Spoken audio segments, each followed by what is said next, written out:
Most of the things I will talk about will not be the things of my own opinion. A lot of it will be things I'll say, definitely not like that. Okay, nice. I like to talk like that too. Randomness. Chaos is always present. Our cells never come from such an amazing order. There is no system. Actually, they are full of flaws from head to toe. And the thing you call God, like who creates everything we see right now, completely different problems arise when you say that. For example, if you want, I can tell you one. It's a very famous argument. Just because we don't know what came before matter doesn't mean it came from nothing. Do you think matter is eternal then? Sorry? Do you think matter is eternal then? Please excuse me because I'm making this conclusion. Everything you said is totally wrong. The whole community of physics accepts it, you do not. Even atheists accept that. When you go home, you will regret it. The fact that the solar system is in a certain system does not show that it is in order. Why did you call it a system? If there is no order, can you say it is a system? Isn't it more logical to accept a creator?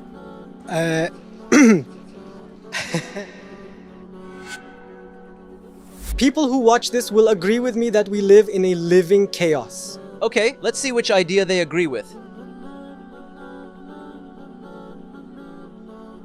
Is it okay if we publish on YouTube? There is no problem. We ask questions about faith. Do you have a belief? I am an atheist. I actually follow this channel too. I watch your videos. I was just passing by. In fact, I was the one to talk to you. I was like, oh, towards eternity, let's go, let's shoot. So, what made you change from being a Muslim to being an atheist? It goes back to my secondary school days. I was a religious Muslim. At a certain point, I tried to read the Qur'an. I tried to look at different sources.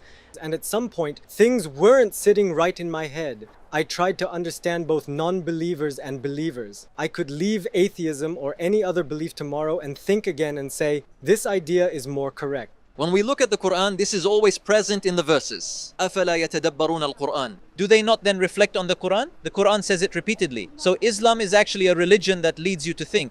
Yes. I would like to ask this. Now you believe that there is no creator, right? As an atheist. Do you have any evidence that the creator does not exist? Yes, we can never say we have 100% proof of God's existence. Just like that. We cannot say that there is 100% proof that God does not exist. My claim is this. Not a single proof can be produced to prove that the creator does not exist. 100% proof can be presented. As for the non-existence of a creator, can you give me one piece of evidence for this idea to be true? Just one? Of course, for example, now we go through the creator as a concept. Whatever you call creator, it doesn't have to be God. If you think of this universe as an environment created by the Big Bang, you can also call the Big Bang itself a creator. Do you mean that it exploded itself? I mean, did it create itself out of nothing? That's another thing, quantum physics. I mean, we can talk about that till morning. We can talk, but I am talking about the philosophy of to be or not to be. Even if you talk about quantum physics, the concept of non-existence where there is no energy or matter, can we say that it created itself out of nothing?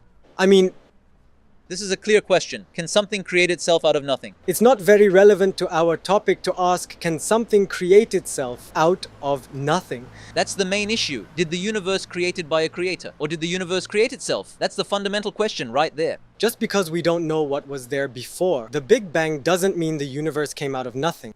Do you think then, is matter eternal? Sorry? Is matter endless? I can't know that. But you say this. If you accept the idea that things existed before the creator, you are saying this with that acceptance. But when we look at matter, this idea conflicts with reality. What is this reality? The law of entropy, right? Yes, I know, I mean... What is the law of entropy? It can be summarized as every order leads to chaos. But it's a much broader concept. Matter wears out. There is a law that involves the transition from order to disorder, together with the change of temperature. It's already about moving towards the Big Bang and the Big Crunch. Science tells us that the universe is moving from order to disorder and toward non-existence. Matter gradually becoming worn? Of course, something that changes cannot be infinite, we say. The basic principle of philosophy. Something that changes cannot be endless. Because you think about the concept of infinity in mathematics. You can't talk about the addition or subtraction of infinity when one says this is endless. But if something wears down little by little, it isn't endless. Of course, when you see matter wearing out here, then you can't talk about the infinity of matter. If we call this wearing out, we now come to a different conclusion. When we talk about change, we come to a completely different conclusion. The result is the same. Something that changes and wears out cannot be eternal. Like I said, I don't think it's wearing out and So, you can accept it as a change. besides, I don't think it would result in this. By the way, atheism does not say that God definitely does not exist, or that there's no proof of him. We do not know and we cannot know whether God does or does not exist. But it also says there are more things that show it doesn't exist. Trying to disprove its non-existence doesn't lead us anywhere. We can also try to disprove its existence. Stay here until the morning. Then in principle, our conclusion is this. As I said, is there any proof of its non-existence? We can see that there is no evidence for the non-existence of it. Then we can talk about existence by evidence. Let me give you a logical argument. Based on your logic, let's talk about the existence or non-existence of a creator. At the end of the conversation, we can't say, by the way, we haven't found any proof that God doesn't exist. But we don't find any. I mean, there is not a single piece of evidence. We need to have a broader discussion to talk about this. Because I am speaking from a philosophical and physical perspective, but I am not a physics student or expert. Non-existence cannot be proven. It is a fundamental rule. That is, the basic rule of philosophy. I have already told you this because I know it. In the area of non-existence. In fact, we have just been talking to an atheist friend. He himself says, "Brother, non-existence cannot be proven." As for the God part, we can go into philosophical things there more easily. That is God and the Creator. Maybe you put it differently, but I say the same thing to both. So what is the being that brings matter from non-existence to existence? The possessor of the will, the life, the power, and the knowledge is transcendent of matter, a creator. He created everything. He has infinite power and knowledge. He is the one who rules everything. So you can call it X, creator or God, but the basic concept is already this. In the concept of God, that is, the eternal one, and the creator of all that we see at the present time, to have authority over everything, to know the past and the future of everything, a concept completely different problems arise when you mention it. For example, if you want, I can share one. It's a very famous argument. As towards eternity, we need your support. We are a charity organization that aims to spread the message of Islam to the entire world in 10 languages. With your support, you can help people convert to Islam, give up harams, start praying, wear hijab, learn to read the Qur'an, and so on. And get your share from all these good deeds, inshallah. Donate to Towards Eternity and don't miss this golden opportunity. For example, if you like, I can give you one. It's a very famous argument.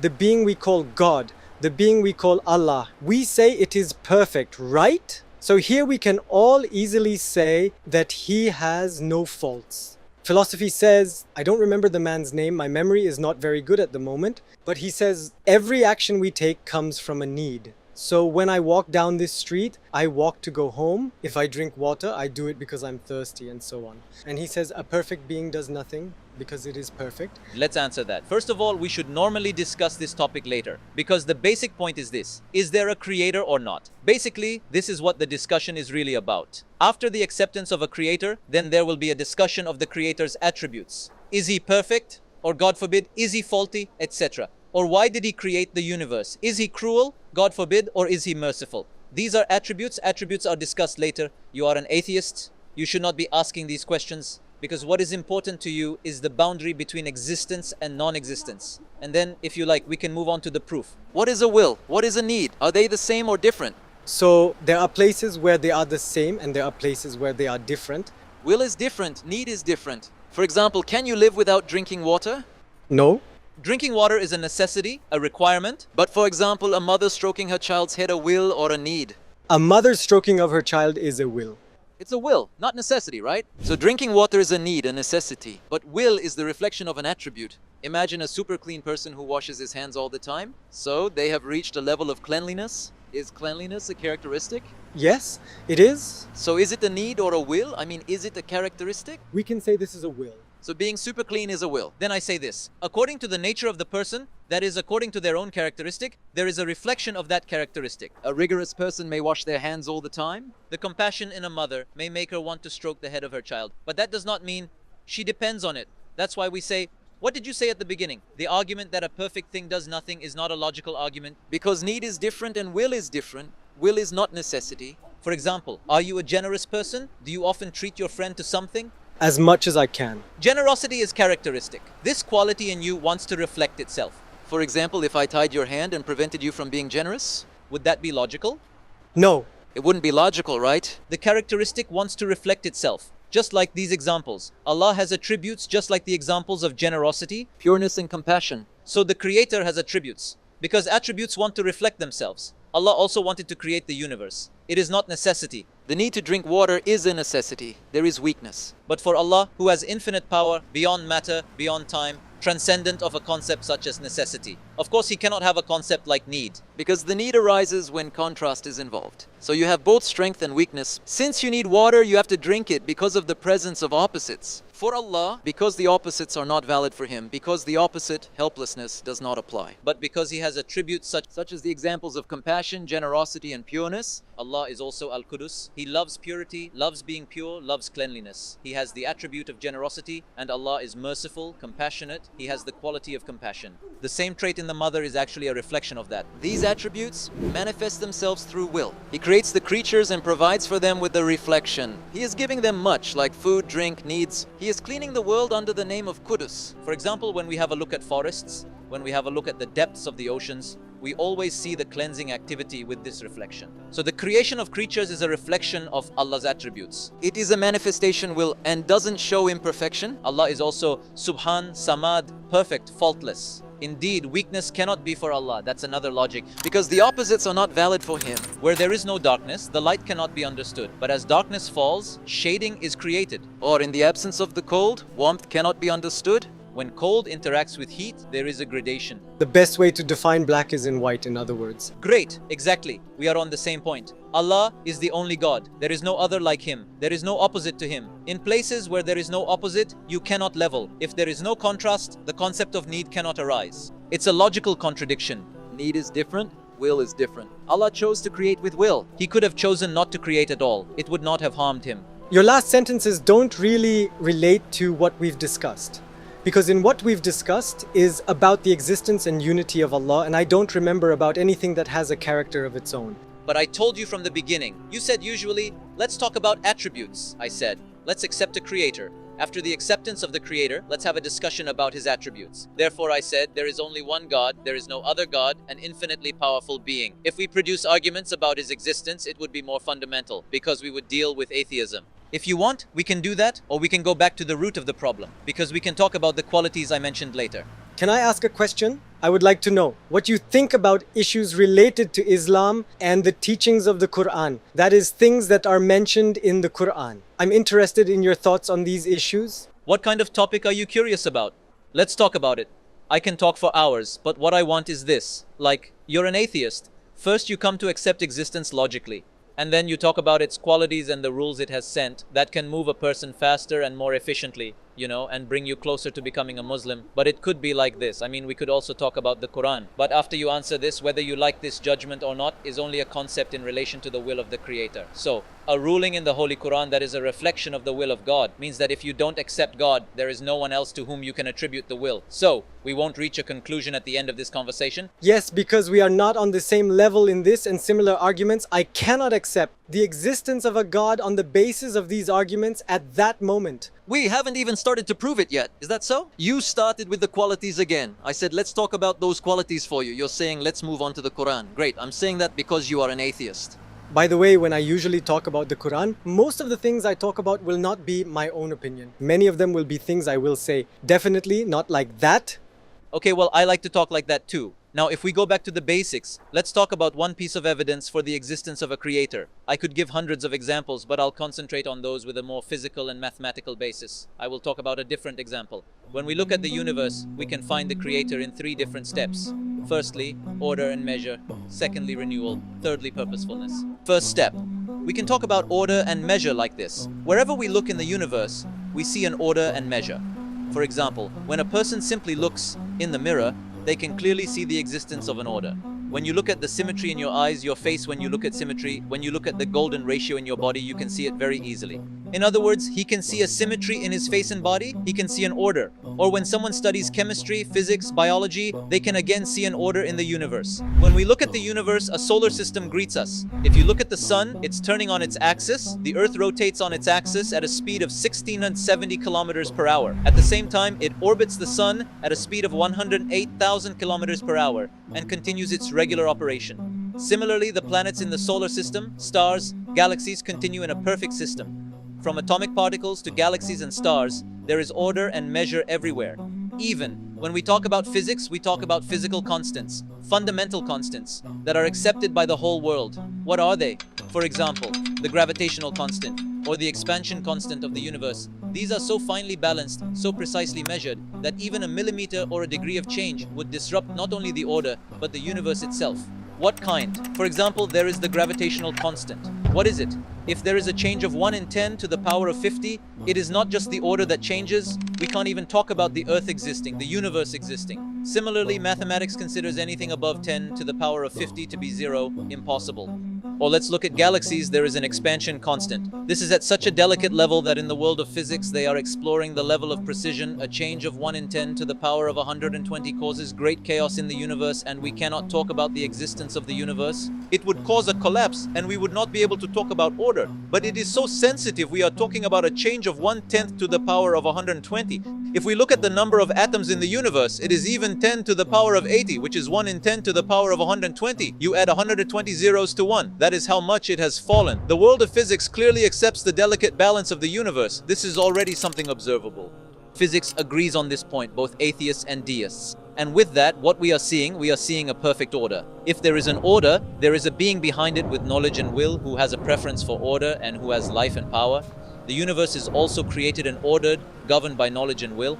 Secondly, evidence of renewal. The universe, yes, is in order. Both the world of physics and chemistry and biology all show this, but there is a constant renewal of this order in the universe. The order continues with its renewal. The emphasis is here. Why is that? 50 million cells are renewed every second, and every cell is like a huge city. You can think of a city like Istanbul. From the mitochondria to the endoplasmic reticulum, there is such an incredible factory-like operation everywhere. Even Professor Michael Denton says so. It's like a city, it works like a factory, he says in a statement. He compares it to the cities of London and New York.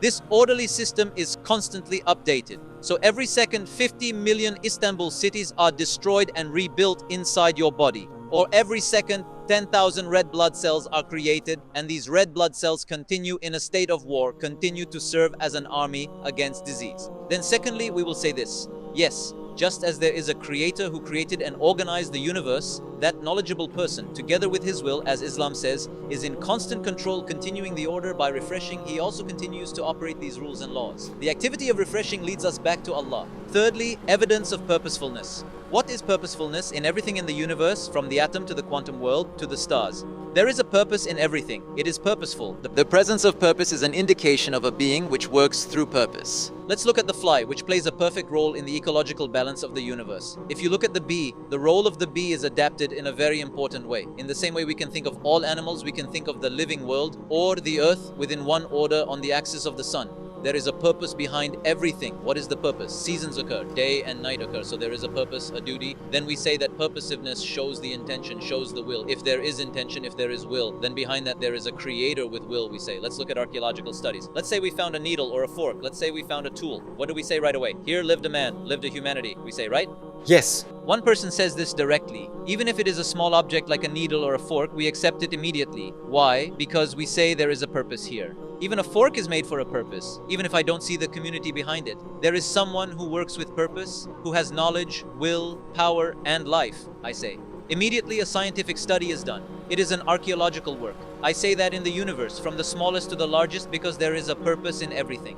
From the movement of the cloud, the rain falls drop by drop. From the activity of condensation, the activity of evaporation, to everything, of course. There is a creator who manages all of them with purpose, with intention, with will, I say. Again, as Islam says, along with the order, renewal, purposefulness, as he brought the universe from non-existence into existence, so he organizes and governs it. There is a creator that continually renews and gives purpose, I say. After all, who gives me this conclusion? Islam does. The Qur'an does. With this information, I see that the evidence is given to me by the universe fits perfectly with the Qur'an. And I find both the creator and the truth of Islam, with thousands of proofs from these three different perspectives. What do you say? Isn't it more logical to acknowledge a creator behind all these processes? Now I will say this. I have such an answer to that. Putting aside the given numbers, I say. So these could be true. That is, the given numbers could be true as long as we confirm them. But I am very sorry. Aside from the given numbers, you have spoken for a very long time. Please forgive me for making this deduction.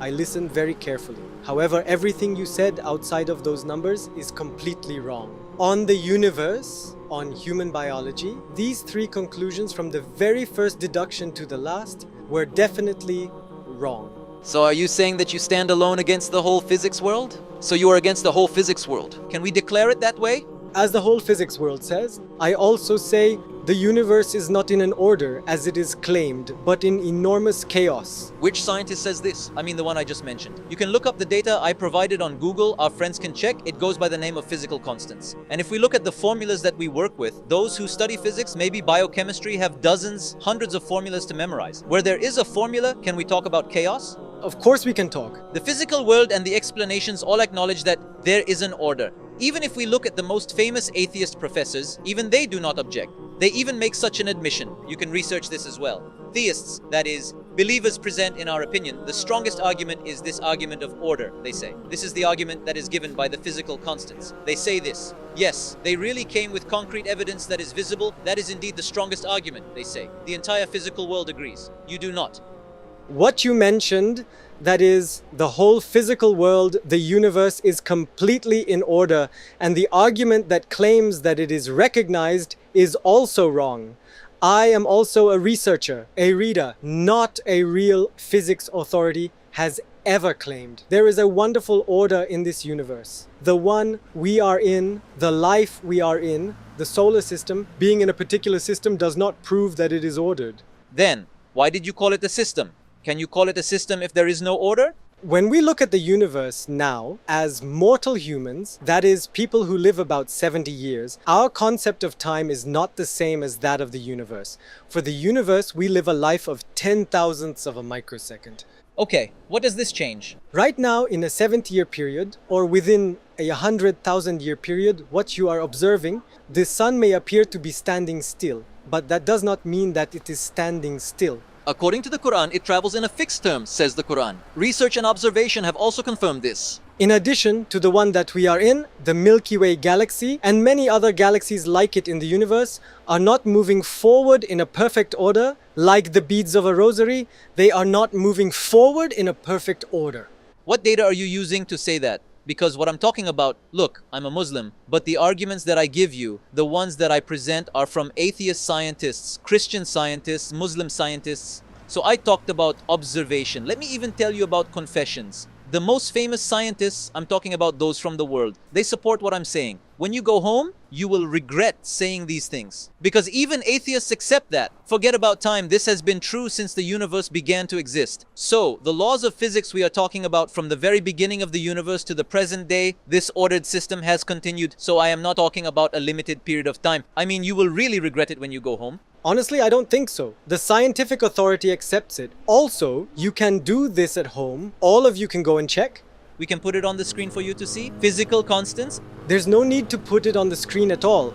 In fact, if possible, let's verify the things that are shown on the screens in our country. Please don't get me wrong. I'm saying it should be looked at as well. In fact, I want you to do some research on this matter personally. Whatever comes into your mind. So, sorry. The battery is about to run out. How many minutes are there? To sum up in a general way. Okay, then let's finish this. Write 3 galaxies that come to mind on the side. Try to go on the internet and look up how they orbit, where they go and where they meet after how many years. Doesn't the fact that you can calculate show that it is moving in an orderly manner? No, it doesn't show. Just because I am able to calculate something, it never shows that it is ordered. But I mean, after this point, I can't say anything anyway. Because all of mathematics, the whole world of physics, all of biology, chemistry, all branches of science and all calculations are based on the order of things. The formulas we have memorized, the very existence of a formula is proof of an order. Of course, mean disorder. It would mean the denial of all observation, the denial of all physics, the denial of all science. So you too would end up denying what you see even though you know it. I think this is a completely false argument. Randomness and chaos are always present in the universe. Our cells, etc., are never from such an amazing order. not a system that comes from it. It is even filled with defects from head to toe. Did you study biology? Yes. You were studying radio and television, right? Yes, yes. Is there biology? It's not on the radio and television, but I've researched it myself. You didn't study it. You said you study it, but there was a contradiction. I am an engineer. I have already done research on this. And contrary to what you mentioned, inside the cell there is such a structure that the organelles that we are talking about work in such a system that there is an incredible functioning system. In fact, the biochemist I mentioned, Professor Dr. Michael Denson, compares it to a city, like a city 20 kilometers in diameter. There is such a working system inside of it, from storage duties to the energy production plant. For example, energy is produced in the mitochondria, like a power plant. There is a storage system, there is an endoplasmic reticulum. Communication between them is established. A cell is so small that it may not be visible to the naked eye, but there is an incredible amount of organized activity going on inside. As I said, biology and chemistry also testify, but when you say that, you are again emphasizing a contradictory statement over and over again, but you do not accept it. Let's summarize it. Basically, it seems to be ending already. If you could summarize our conversation today in general terms, in other words, as a logical conclusion, have you come closer to accepting the view of a creator? If you were a Muslim, wouldn't that be better? From such logical conclusion. That the universe comes from perfect order, I am saying that I do not agree with such arguments. The people who are watching this will agree with me. People will agree that the universe and human biology were not created or made out of some amazing order, but that we live in a living chaos. Let's see which one they will agree with. I think it's very nice to be a believer, to feel the presence of a God who is always with you. But unfortunately, I couldn't get close to it. Let my prayer be this. Inshallah, someday you're going to investigate. Inshallah, let's say you also decide to believe. I'm glad. Take care of yourself. I am also very pleased.